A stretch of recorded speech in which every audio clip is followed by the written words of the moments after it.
Chid Smooth in here, right? So whatever you say, you know, Chid gonna have everything up there. Whatever you say, Chid's gonna be on YouTube with it, man. I like you. Come on. The mayor had issued pretty much a war on drill music, and you know, there's a lot of different perspectives, and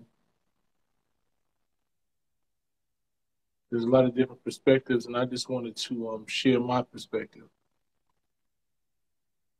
You know, people are pretty much saying that drill music is responsible for all the violence. You know, and I wanted to weigh in on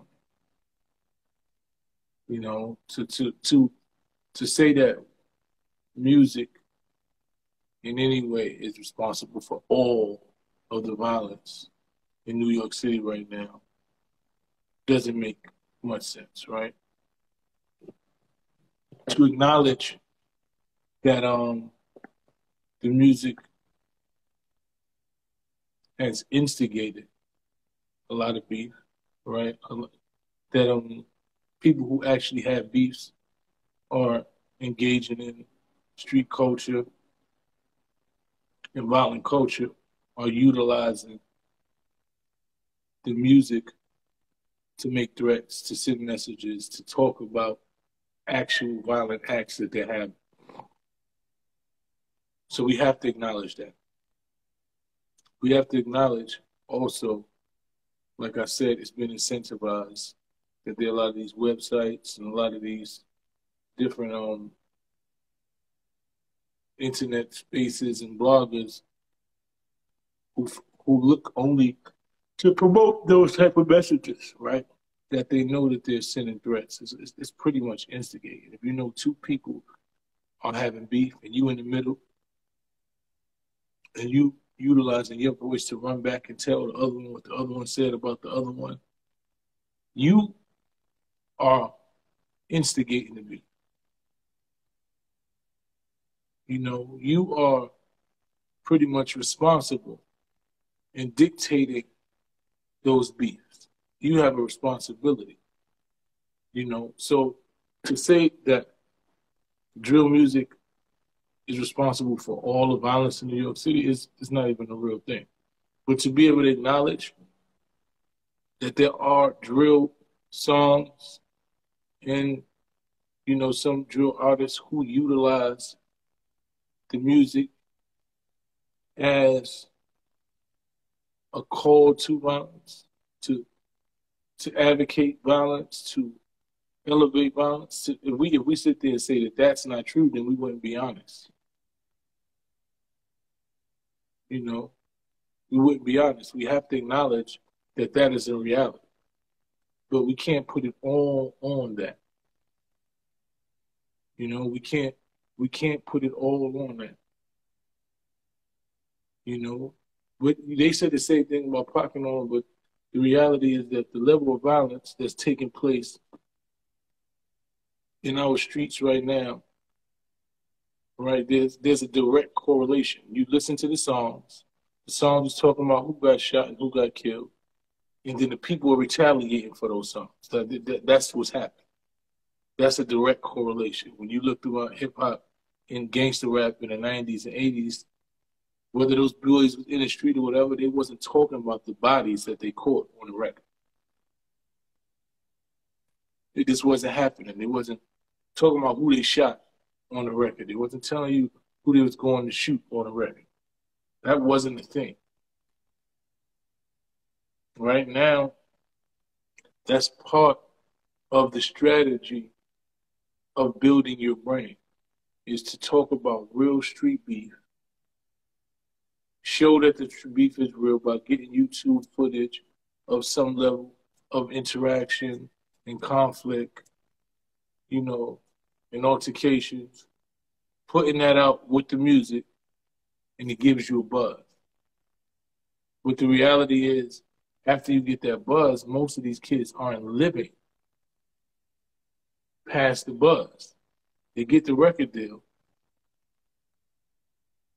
you know, they start getting a little money and then they either get killed or have to go to jail because the life and the actual acts that they advocate and they talk about and they speak of in the music are really happening.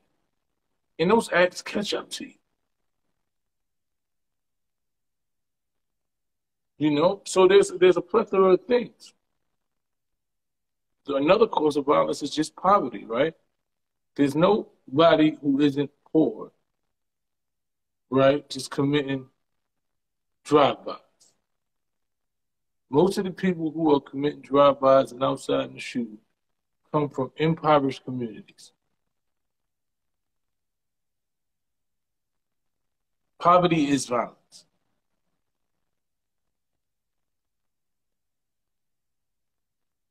You know, poverty is violence.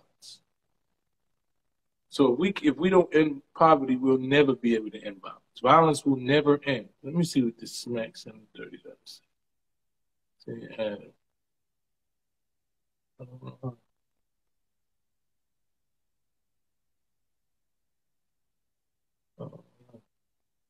trying to. I won't let you out. Before you used to be able to. Let me see. Oh, I gotta add you. Yeah.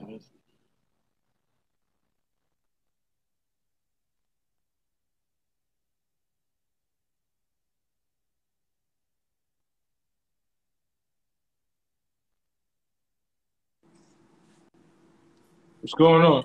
Mice, what's going on? Okay, Now I'm tuned in to what you're talking about. I agree with you saying, but you don't think that the labels and the people that's buying this stuff is should be held responsible along with the what's going on? Because it's not like they just rapping. Like you said, what's going on in the streets? They rapping about what's going on in it, what they actually doing on their music. But when you look at the eras before of the people who was doing that, the Chief Keefs, that whole drill wave is emulating that to see this is what we could do to get on. I agree. I'm not saying that that's not what's happening, but if we're not acknowledging that Chief Keef and them had real street beefs with people who was dying and getting shot on the regular, right? Like that was the thing. The whole Warren Sharp, all of those people were birthed out of one of the most violent times in Chicago history. It has been documented, right? And it birthed a whole genre and culture that encompass violence. Let me say Like, this. We have to acknowledge that. It's not like everybody in the world seen the documentation on what happened in Chicago and just everybody just start committing acts of crime. Mm-hmm. What's happening is, like you said, with poverty at is going to be violence. And every inner city in America, we got poverty. You got gangs, you got drug dealers. Everything it ain't a coincidence that we all gravitate to the same type of music, whether you from the South, New York, wherever it's at. If it sounds like it could correlate to what we doing and what we from and what we witness every day, we gravitate to it. So saying that to say this, the Chief Keefs put a platform what opened up the door for what's going on in the streets to be catered to on record. It made it cool because that's what's selling. And then you got artists that been in the game for 20, 30 years that still, to a young boy that's rapping, that look at these artists and say, these dudes ain't never touched guns or coke in 30 years. But they still got the platform to talk about the stuff that they used to do, but they not doing it no more. So if I'm a young artist and I see that, that's the type of shit that's gonna say this is the way to get it. This is what they talk. They talking about the young boys and that they don't put no names on it. We the ones that's doing that shit. So what it then line at between self accountability? Everybody got to wake up and say, yo, this shit. At what point do somebody in the crew and say this shit that you talking about on the record, we actually did, that nigga gonna go to jail behind that, bro. And that's what I'm saying, though. So I heard everything you said, right? You talk about an OG that is still getting millions for talking about the shit that they did in the streets, right? And we want you to be honest. I think hip hop itself is the soundtrack to the streets. It's the soundtrack to the street culture, for the most part. That's what it was birthed from. So that honesty is what you gravitate to, even whether it's drill music, trap music, rap music, whatever it is. The authenticity of the artist and individual makes you gravitate to them. So when you talk with artists that have been talking about this shit for 30 years, if you don't hear the different perspective that they talk about it, right? If you don't hear Jake talking about how he went from shaving coke to now he in the boardrooms and he owning this, and we can't keep killing each other, and they got us pitted against each other. We need to be owning this, and I'm a billionaire this, and it gets different when you get to a certain place. You know, when he was talking about the streets is watching, even if you listen to the streets is watching, it was a story just basically saying, I can't even do nothing to you because it don't even make sense. You understand what I'm saying? Like, I know what niggas want me to do. I know what y'all waiting, y'all trying to get me to do. But I'm smarter than you. There was always a message, right, that was actually trying to uplift you and move you away from what he had to go through. So even though he talked about what he went through, his every album was elevated toward moving away from it. Yeah. You understand what I'm saying? And every song gave you a perspective that didn't just stay in it. I'm just on the block hustling all day. I'm shooting a kid. He, like, when he said, you know, when he's talking about Lucky Me, and when he's talking about regrets, all the shit that he went through, I wish I didn't have to do this. Like, those were soundtracks to the average hustler's life. And some niggas change their life and say, yo, if Jay can stop hustling and get $1 million and $1 billion, I can too. I watch a lot of niggas transform from the streets and want to be businessmen and want to own shit because these niggas was talking about it.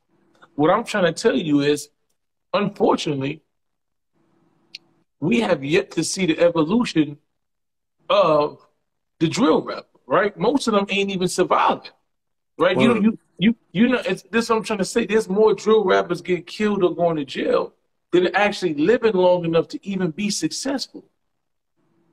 You understand what I'm saying? So we haven't seen any of them transition to the next phase. We say, oh yeah, they got a record deal, but most of them is getting a record deal to get killed or go to jail. They're not even enjoying the record deals. Most of them. And the ones that are, every day they is some beef and it's barely escaping it. So what are we saying, right? Because I'm all for every man getting money, right? I don't want to knock nobody's hustle, but at the end of the day, if your hustle is detrimental to my life, then I can't co-sign.